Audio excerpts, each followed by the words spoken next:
Welcome to BlackUSA.news morning show. I'm your host, William Honolulu Jr. Join us as we explore the news and opinions that impact our community. We break down how the major stories have a very personal, local, and racial impact. No topic is off limits, but even if the conversation gets rough, we're always going to keep it real.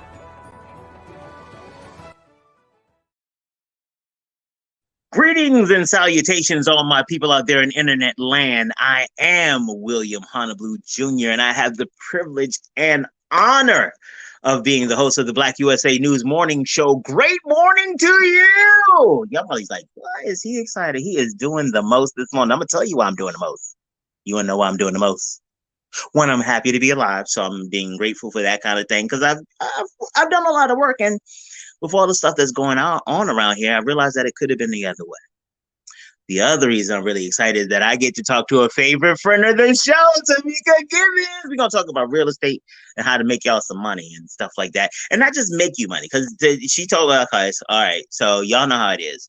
I'm all about the business life, how we going to make money, how we going to get paper. And she said, you know, there are people who buy houses too, just to like live in them. I'm like, yeah, I know, but like, is that what we want to? She's like, we need to talk about that. I'm like, but what about the business part? She said we could come back and talk about business later. She said it, so and we're gonna have to come back and talk about business, the real estate business part of it later. But that's gonna be part of the larger real estate. Well, I can't tell you about the real estate symposium. Okay, no. All right, never mind. We'll talk about it later. Okay. But yeah, I'm excited to talk to Tomeka today. We're going to talk about real estate and what's happening in the buyer's market because it is not a buyer's market, or how buyers are dealing with the market.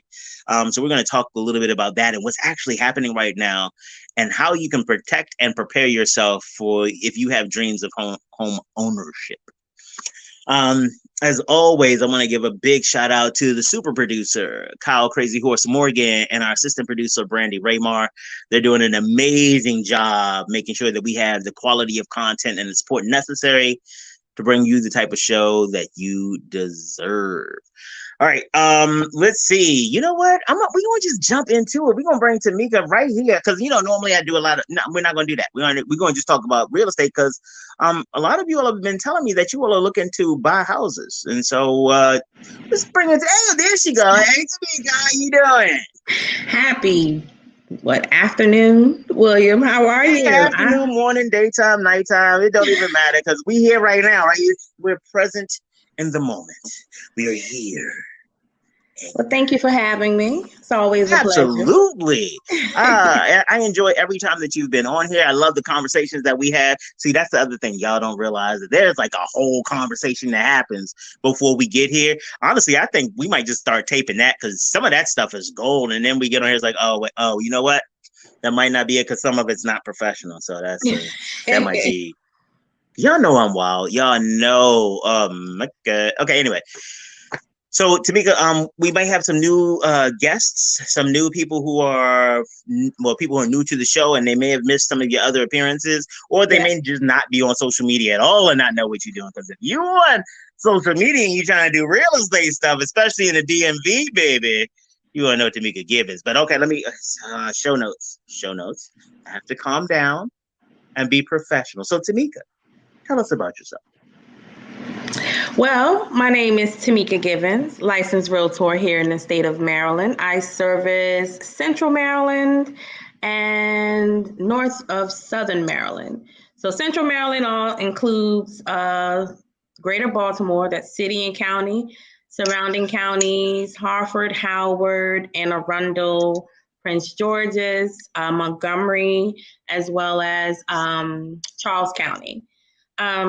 I've been licensed going on 9 years, and I've been full-time, which can be critical, going on 7 years. So I'm with Executive Home Realty. That's the brokerage in which I'm affiliated with.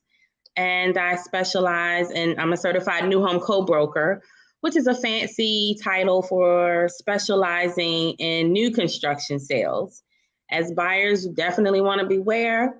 When you're buying new construction, you definitely want to make sure you're affiliated with a realtor who's familiar with new construction, as it is a totally different animal than pre-owned sales. Yeah, I previously super involved in our local board with Greater Baltimore Board of Realtors. Vice chaired the Equal Opportunities Committee for 2019 and 2020. And 2021, I sat on the Diversity, Equity, and Inclusion Committee. So yeah, pretty busy. Market is crazy, but have a real hard time talking about myself. And you know this about me, I William. know. That's why I've been having so much fun watching you twist in the wind with that. That was so awesome. Oh my God, y'all. See, so with y'all, like, so okay, because we don't keep it 100 on the show, but we at least keep it 85 with the people. So Tomeka is one of my really good friends and also a client, a business partner over the years. We've collaborated in the community, helped people. So yeah, there's probably a whole bunch of inside jokes that you all have not gotten the whole time that I giggle about later when I watch the replays. It makes me so I know what she was thinking. All right. So, but what I want people to really understand is all of those things together, all of the certifications, all of the trainings that she does, all of that equals guru. And that's what I need you to really understand because seriously, because that's what people sometimes don't get. I know we were talking before about these concepts of participation trophies, and once you have a title, then you should be rewarded. It's like, no, it's about putting in the work. Yeah. It is about understanding your craft. It is all about staying on top of your craft.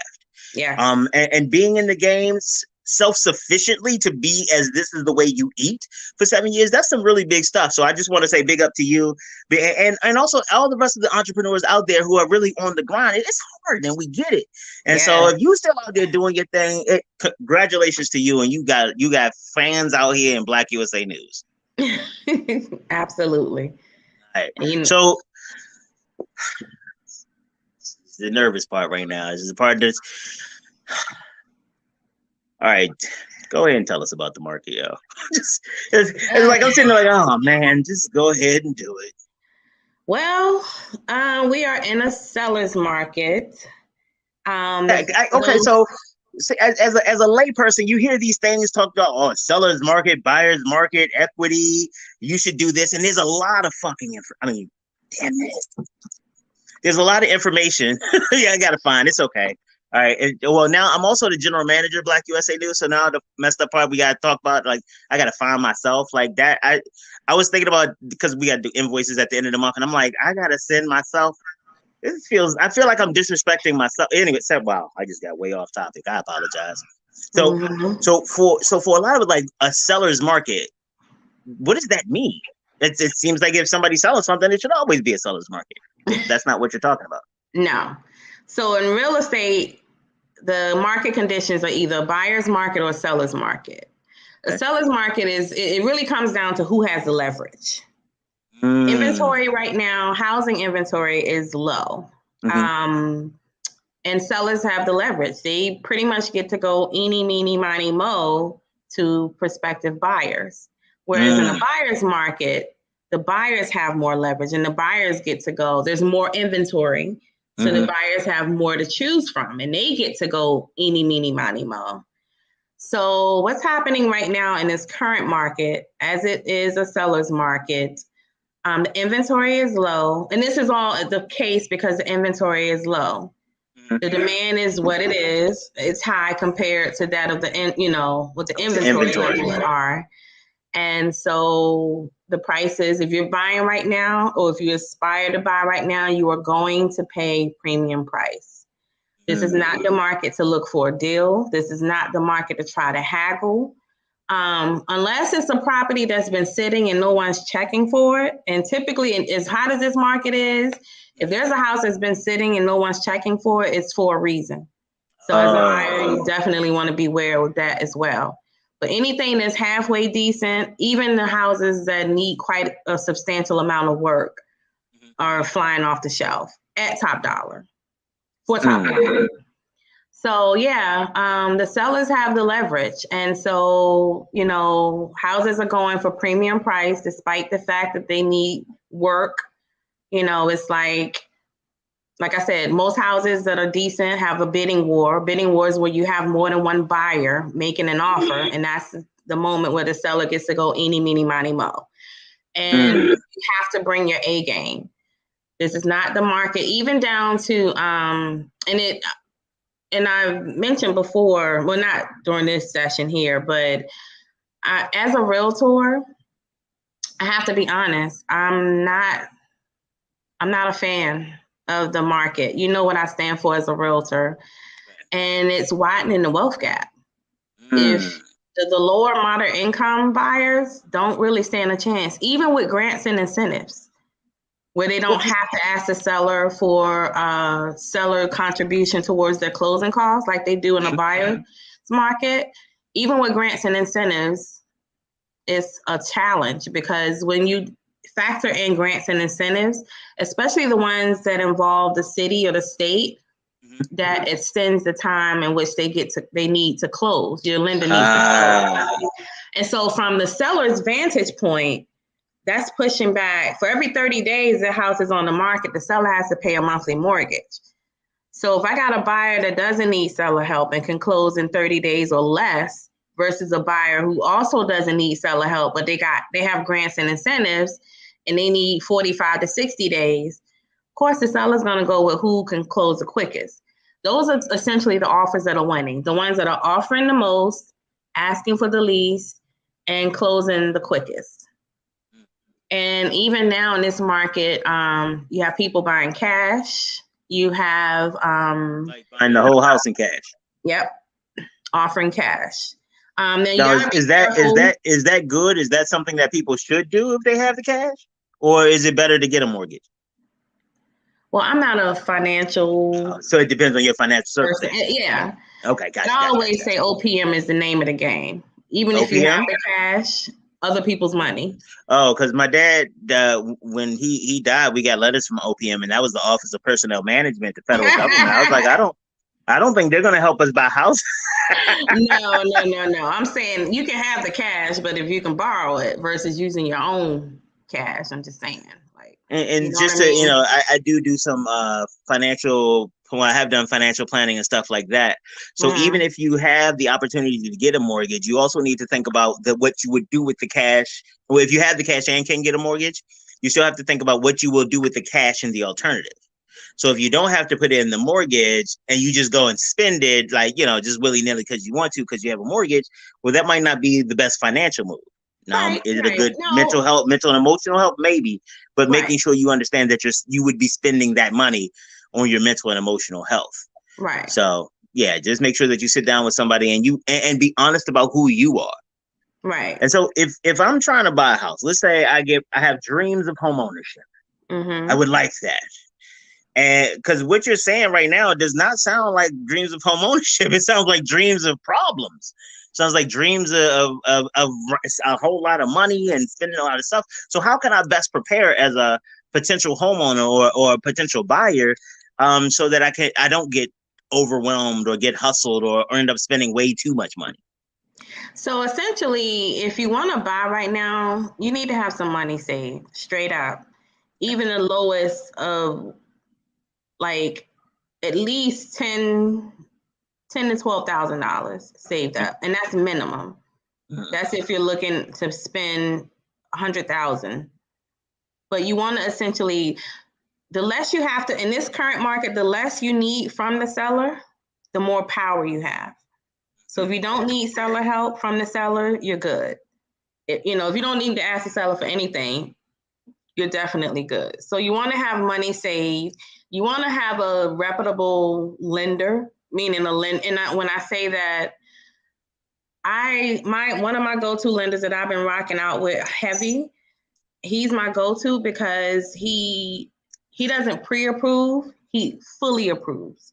So what a lot of lenders do, unfortunately, they'll collect your paperwork, but they don't touch it until after you go under contract.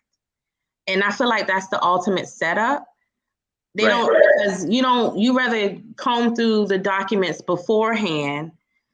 And if there's an issue, you'll know it beforehand and address it beforehand. But unfortunately, the bulk of your lenders don't touch a buyer's paperwork until, after they get a contract. And then they'll. And So, one of the reasons that lenders do that, from what I remember when I was in banking, is that the same reason that, a lot of times it's difficult to, well, some people with new homes. One of the reasons that lenders do it, I'm not doing an example, but one of the reasons they do it is because you have a lot of people who come to the table believing that they're qualified, and then you approve them, you go through all the things, and it's a lot of work, and not a lot, but it's work on the front end, and then they don't end up closing, or for whatever reason, or you have to redo it every time after 60, 90, 120 days go by. And that's why they do it. But it's one of those things where, again, when people choose efficiency and profit, it leads to less positive outcomes for the people that they serve. yeah, unfortunately, that's the case. Yeah. Yeah. It really is. So, yeah, the market is crazy. You have all types of rent backs are really popular right now because while it's a great, I'll explain that in a second. Okay. It's a great time to sell, but it's more of a challenge to buy. So you can list your house for sale, but you may not find something to purchase. Even if you're out there diligently trying, putting in offers, your offer may or may not get accepted. So what rent backs is the seller's request to occupy the house post settlement. So what lenders they allow a maximum of 60 days. But I have actually seen like a few listings and they're having the remarks, seller needs 90 days. I'm like, somebody needs to get an extended stay. You're getting tens of thousands over ask. Go ahead and invest in the Airbnb or an extended stay until you figure out what you're going to do with your life after settlement. I'm just saying, but yeah, rent backs have become very popular. And I'm not a fan, even though it's in writing, it's contractual. And it's typically the price of a rent back is whatever the monthly payment is for the prospective buyer. We just take that and divide it by days. So if they need 10 days, we'll take 1 month's mortgage divided by 30, and 10 of that, is what we charge for rent. That's the standard, but it really comes down to what's affordable, or what's agreed, not even what's affordable, what's agreed upon between both parties in the transaction. Yeah. Got it. So yeah, go ahead. So I was like, because that made me a little sleepy. I got to be honest. Like that was tired. Like, oh my god, this is gonna be so complicated. But so let's talk about. We've talked about kind of the challenges for the buyer and stuff like that. You mentioned before about the widening of the racial, particularly the racial wealth gap, or the wealth gap in general, but in this case specifically the racial wealth gap with these out of whack home prices. Is the converse true? So like if this is an opportunity to increase the wealth gap, could this also be potentially an opportunity to start building generational wealth for those who may be in possession of a property now? Because I'm like, the price is high, so you might be able to get at this time more than you've been able to get for it before. But I guess some of that would have to do with like, what do you do with that money once you get it? I guess, huh? Right. If you're selling, yeah, you would get more than you normally would. But the thing is, for people who are trying to get into the home ownership game, gotcha. It's, and I wouldn't even stop at, yes, ultimately it does spill over into race, but just basically the haves and the have-nots, the people who want a piece of the American pie, they can't even get a leg in right now if they don't have like all cash on deck, so to speak, know? So what does that mean for the rest? Does it just mean that if you don't have a rack of cash, if you don't have I want to take it as is, does that just mean you out of the game? So, and by rack of cash, I mean at least your own closing costs. I don't mean you need to buy the house. Yeah, and again, you said optimally about $10,000 on $100,000, so like maybe 10% optimally. Roughly, because you have your down payment and then your closing costs, and then you also have your out of cost payments during the process, your home inspection, your appraisal, your earnest money deposit, all of that collectively. So remember, you're bidding against multiple buyers. And so right now, it's even to the point now where a lot of listings you see are listed as is. Like they don't even want to hear. You So, can get an so inspection. Oh, go ahead. no, say so when you say as is, I want to put something. I want to try to make sure we get it in context. Sure. So as is, does as is mean like if I got holes in the wall, it is what it is, or does as is mean like if it passes inspection, we're good? So as is on a case by case basis. Here's the fun fact about as is here in Maryland. So if you use the as is addendum in your transaction, it's as is with the right to terminate. So you can get an inspection, but the inspection is essentially an FYI for the buyer. So it doesn't have any. So like if I sign something that says as is and I got an inspection and it is so much worse than I thought it was, like things that they've disclosed and it's like, oh yeah, no, this is it. Then yeah, this is bad, but I can handle that. But then I get Travis. Big ups to the okay, because we rep up people. Right. I get Travis to come in and he does an inspection like, bruh. On top of that, you got this, and this. Does that give me any leverage, or because I've already said as is, I'm just stuck with it? You have leverage. So here in Maryland, we have it's as is with the right to terminate. So you can get an inspection, and if it turns out it's too much work, you're not interested, depending on how you complete the addendum in the contract, you can do as is with the right to terminate. If you don't like what comes up in the inspection or it proves to be more than what you budgeted to spend, you can walk away. You can walk away, get your deposit back, and you're not penalized. So let's. I'm glad you brought up the whole addendum and the right to whatever the hell you just said. Terminate. Yeah, terminate. The addendum with the right to terminate. So we are, especially for a lot of people, you're talking about these incredible costs and stuff like that. So a lot of the first places people start thinking about reducing their costs is in personnel. So, and then I was just, when you said that, it made me think about it, especially as we're talking to buyers. It's like, you may, in order to keep your 10,000 cash so you can have a competitive offer, you may say, hey, you know what?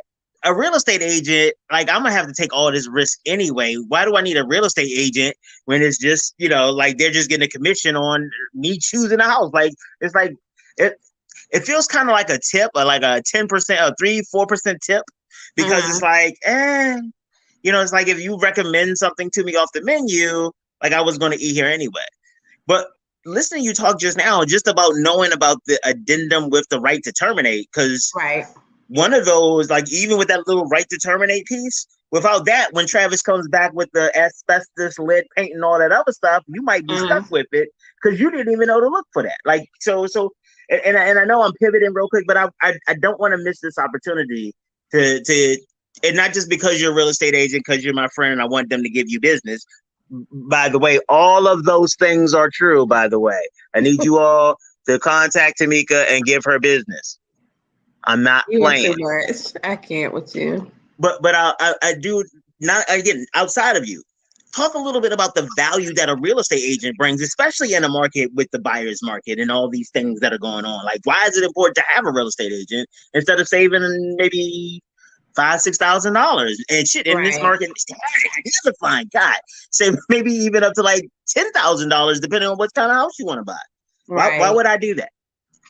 Well, as a realtor, and I won't compare myself to others because unfortunately, not all agents are created equal. Oh, amen to that, because that's why y'all should give her money. I'm sorry, I'm going to interrupt you real quick.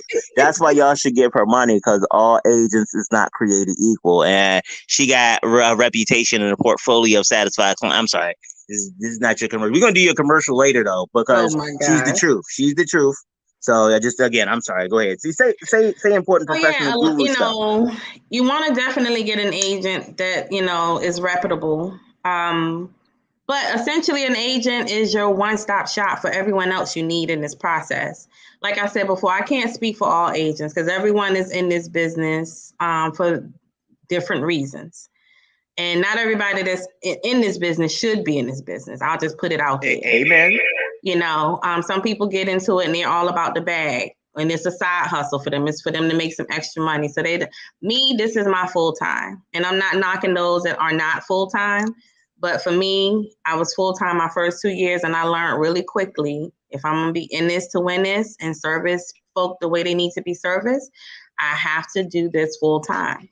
In addition to that, I take the contract as well as the addendums very seriously because that is a major component in my ability to service my clients the way they need to be serviced by knowing their rights contractually, you know, as well as even like with new construction. So with me being a certified new home co-broker, I had to take courses for that and learn because new construction contract is different. You know, new construction contracts are typically written for the builders. Is it really that big a deal though? Because it's brand new. What could go wrong? Are you kidding me? Like, yeah, even with new construction, you better get an inspection. And if you're still in the building process, you just started building, you want to do more than one, actually. And I always advise I have a client I'm about to close next. More than one inspection? Oh, yeah. Yeah, because you got to look at the bones. This is where you get to see behind the walls. So you want to have someone come in and inspect that, and then you want to inspect the finished product when they're almost finished building. I'll give you a quick story. I closed a client a few years ago down in Charles County. They built their home, and I advised them to get 2 inspections. And of course, they were, well, it's brand new, and they gave me a little bit of some lip with it. And I was like, listen, and then the superintendent was no help. He's like, well, I had my inspectors come out and the county came out, whatever, dude. So I looked at my client. That's your job. Get a, an inspection while we can see clean through the house. Right.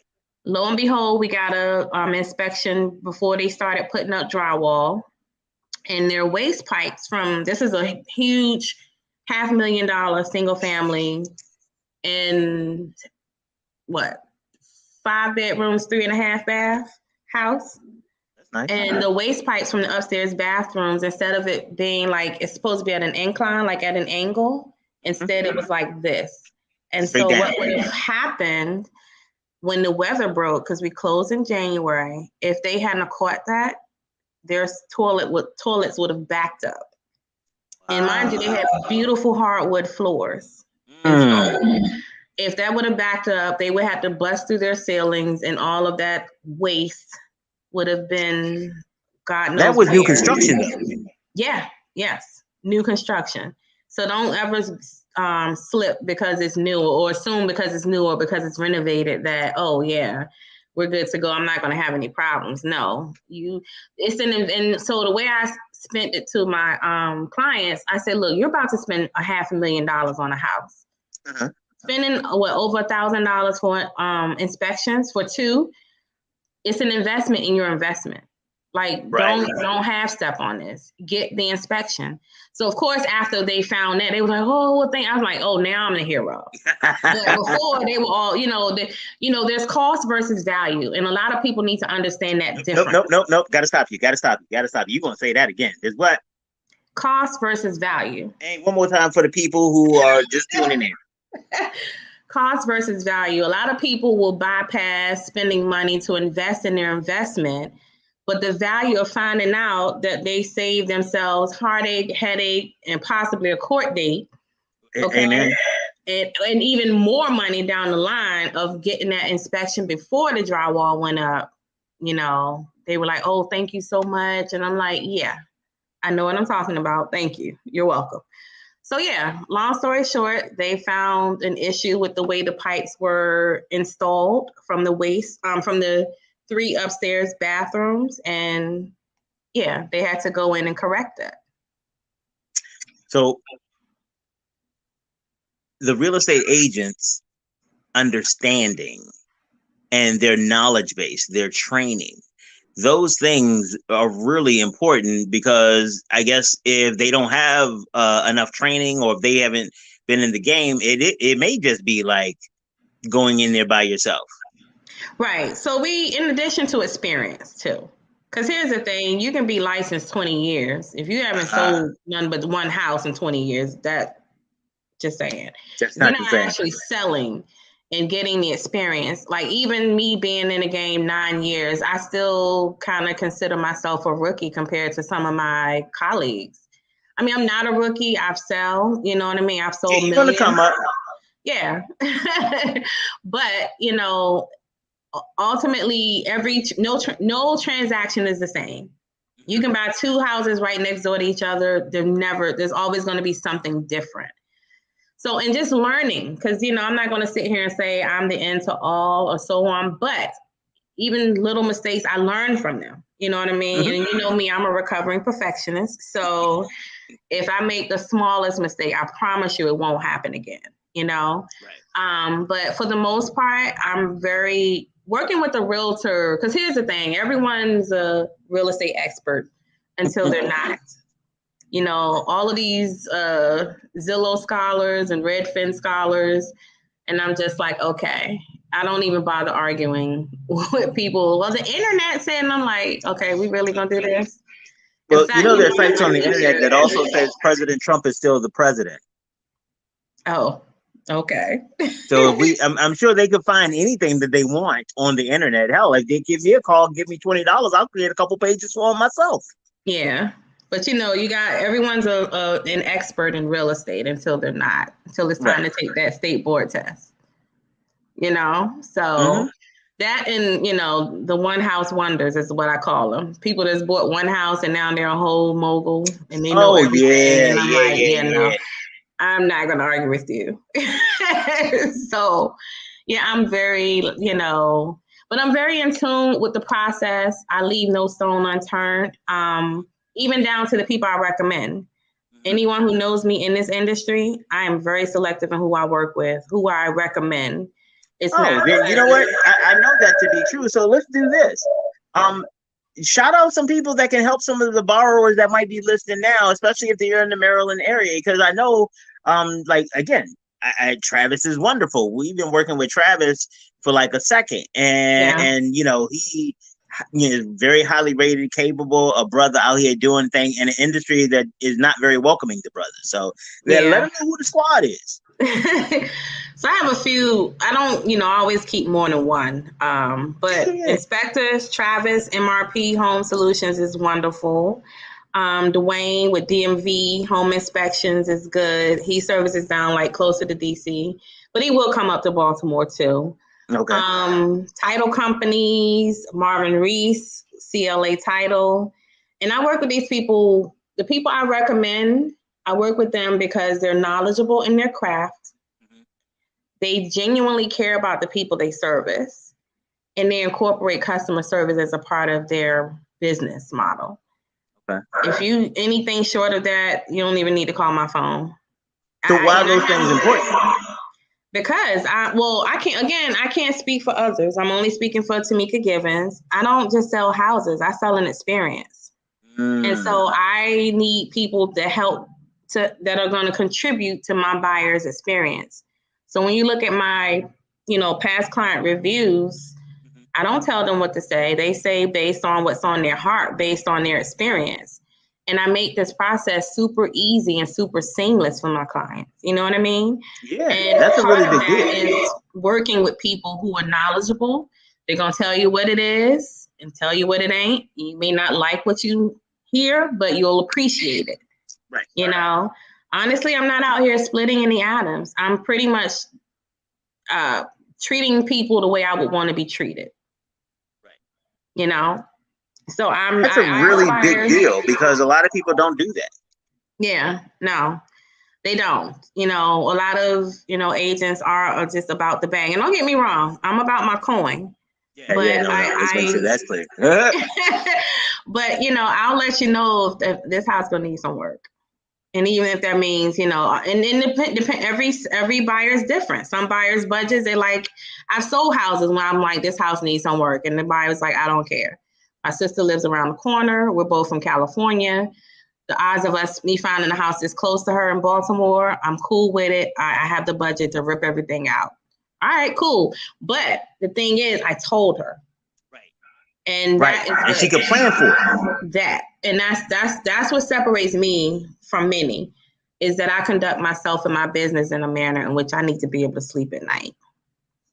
So and that's honestly the secret to my success. I treat my clients the way I would want to be treated. I aspire to be the realtor that I would want to help me buy my house. So I leave no stone unturned. I don't care if you bought a house before. I'm going to treat you as though you've never bought a house. And see, in real estate, laws and regulations and stuff are constantly changing. So the last time you bought a house, things may have changed. So while you thinking is one is X, now it's Y. So I have to make sure that you're, cognizant of all, the things, all of the, laws and, policies that are out there as a buyer, so that the only surprises we like are on birthdays. I don't do surprises. So if I know of something, I'm gonna let you know as a buyer, and then we'll move from there. Yeah.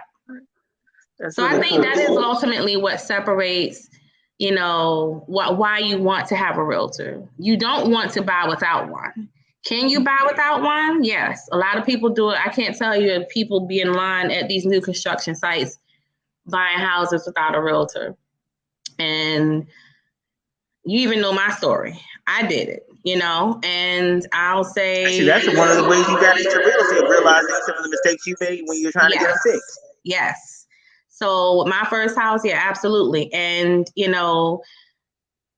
that was a learning lesson. That was my first lesson, in real estate, so to speak. So just knowing that and understanding that, I'm like, yeah, people got to know how to navigate, and you got to have someone to represent your best interest. Can you go under contract without a realtor? Yes. Absolutely. But should you? Just because you can do something doesn't mean you should.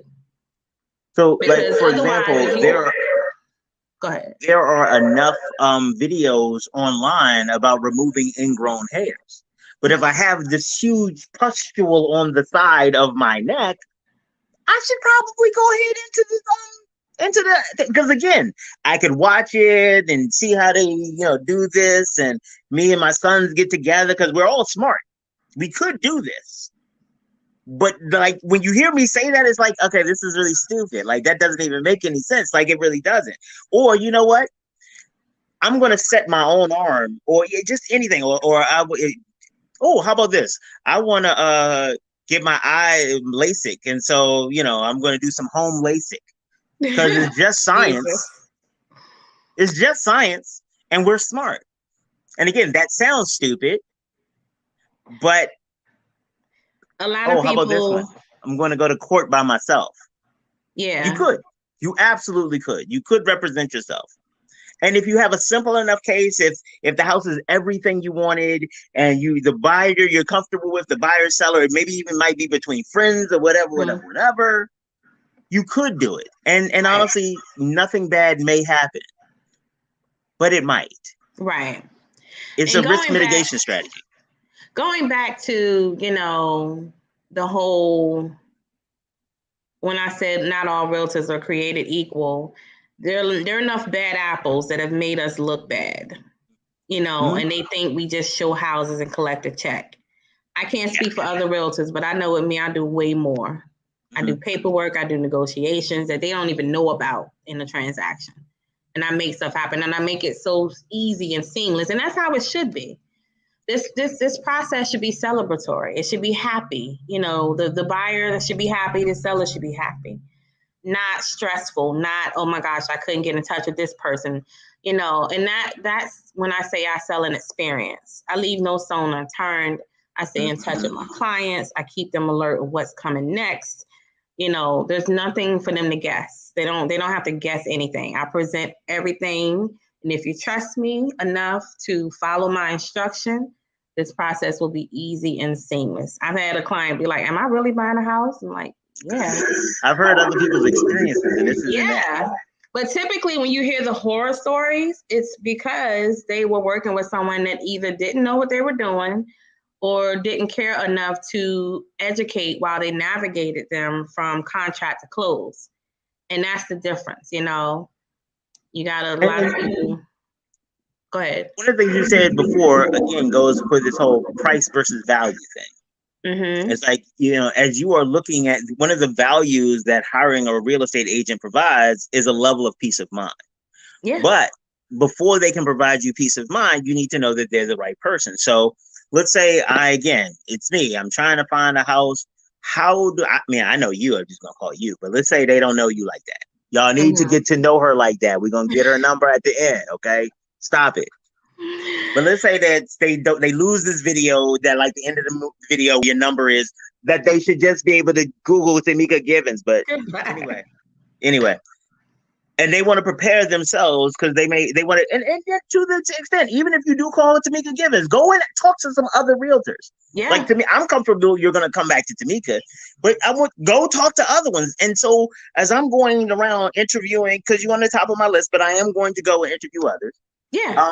What kind of questions should I be asking? Like, how do I know, how would I've never bought a house before, maybe. So how do I even prepare to know what to say to a real estate agent? Like, what documents, what information, what should I be prepared? Okay, now I've just stressed myself out and I'm not even buying a house right now. It's just a lot. Well, first things first, if you've never bought a house, you should definitely take a home buyer workshop. I don't care what your price point is. If you have never purchased real estate, you should definitely take a home buyer workshop. And there are different agencies throughout the state of Maryland. I'm affiliated with 5. But, okay. They give you like the nuts and bolts of the home buying process.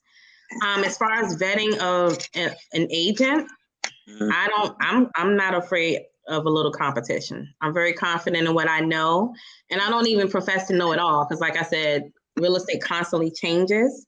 But I'm okay with a little bit of competition. So if you want to interview me and some other agents, have at it. I'm a great agent, but I may not be everyone's cup of tea.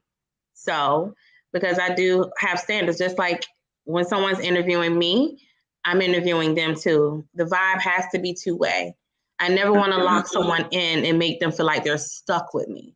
If for whatever reason we're not vibing, let's agree to disagree, and you can be better serviced with another agent. So, and that's the thing, that's one of the critical things people have to understand. Like, even with my colleagues, just having a new client isn't, may not always be a great thing. All money ain't good money. All money ain't good money. Right, because some people get in their own way. Some people have been trying to buy a house for years, and it's been everybody's fault. So, like, if I get someone and I'm their third agent, yeah, I don't even want to sign an exclusive agency agreement with them. I'm like, yeah, let's get to know each other first, because I want to believe it wasn't all 3 of those agents. Just saying, like, some people are in their own way, some people, and it's like, listen, I get it, but you have to trust me as the expert. I appreciate. So what do I need to? What kind of questions would you recommend me asking as I'm interviewing the other real estate agents? Because I don't know really what you all do, and I'm learning more from this show. So, like, how do I ask these types of questions to, get some information so I know whether an agent is somebody I should trust or not? Right. So the first thing you want to talk about are expectations. For example, availability. If you're only available on the weekends, see what the agent's availability is. There are some agents out here that don't work weekends, and you want to know that ahead of time. Location too. I mean, I service quite a broad area, but I also have a team to help me show properties and so on. But I can get you in a property. If I can't personally, I have someone that can. Availability. Also, past client reviews, so you can look them up online. Okay. Yeah, that is critical. If you are looking to do work with grants and incentives, if they're familiar. And now I'm going to tread lightly on saying that that's the agent's responsibility, because honestly, that's really the lender. There's a huge mystique in real estate that the agent should know about grants and incentives. No, it really comes down to the lender knowing, because depending on what type of loan product you're using, you may or may not be able to use or stack different grants and incentives with that loan product. Some loan products will only allow one, and some you can stack to your heart's desire. And by stack, we mean using multiple, where I've had people get tens of thousands of dollars towards their closing costs and down payment. So being knowledgeable about the areas. By law, we can't steer clients to or from an area, but for me personally, I give them a list of sources and resources to do their own independent research. and determine where they ultimately want to plant their feet. But by law, I can't steer them and say, oh, no, you shouldn't move there, or, you should move here, and so on. So rather than do that, I just say, here's some sources where you can look up crime ratings, schools, if that's a factor for you, and all of that, and then decide there how, where you ultimately want to plant your feet. So just your agent should ultimately be a huge resource to everyone else that you're going to need in the process. But in addition to that, they should be super knowledgeable in the contracts and the addendums, which is a little more technical from a realtor standpoint.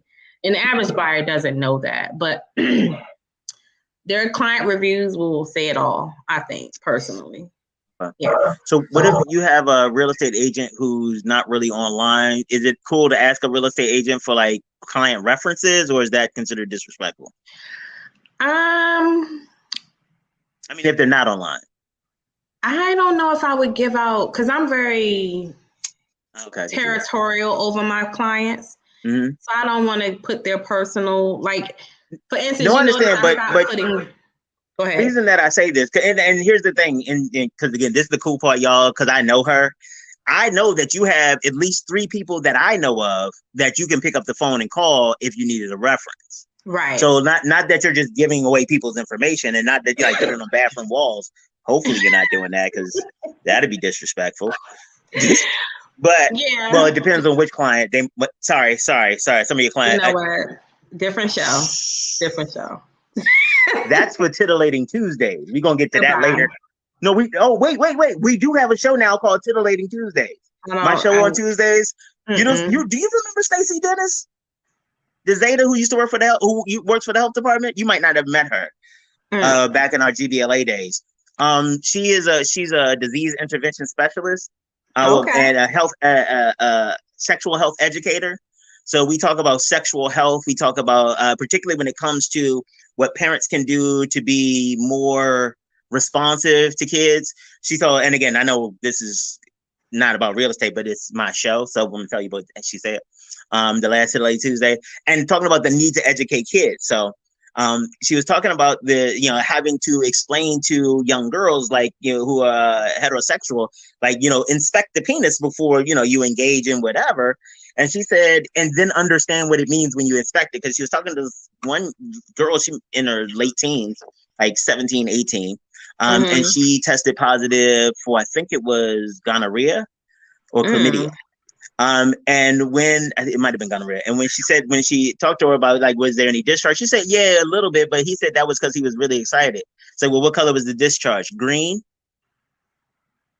But because she was new and she had heard about pre-cum and stuff like that, so this must be what it is.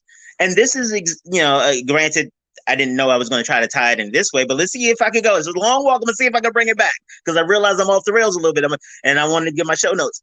This is similar to why you need a real estate agent, because you may do the right things and think you're looking at the house, but then when the house starts oozing green or the pipes are not slanted appropriately, then what you going to do? Because if watch this, wait, I think I'm gonna stick the landing. Okay, wait.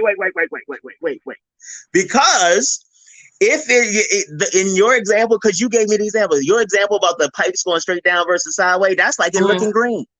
I can't with you. It had green discharge. That pipe is green discharge now. In my mind, for the rest of forever, pipes that go straight up and down are going to be green discharge. I can't with you. So, Titillating Tuesdays on the morning show. Tuesday. Okay. From 10 a.m. to 11. But yeah, so get sexually health educated and a real estate agent, not the same person. Well, it could be the same person. Again, you know what? This is taking another turn that we need to U-turn away. This is a left. We're not a full U-turn. We're going to take a left. Get left. Because this is about to go all the way off the rails. All right. Got it. So yeah, you definitely want to, and so here's another I guess mystique, if you will. For the most part, the seller pays the commission. A lot of people go into the process thinking they have to pay their agent as a buyer. And I'll be honest, that varies. Because I know for me, I don't accept, under 2.5%. So, if there's a commission that's paying less than that, I let my clients know when we have our consultation. So if we come across a house that's paying that, you're going to be responsible for the difference. It'll be rolled into your closing costs. But very rarely do we come across those. So, it's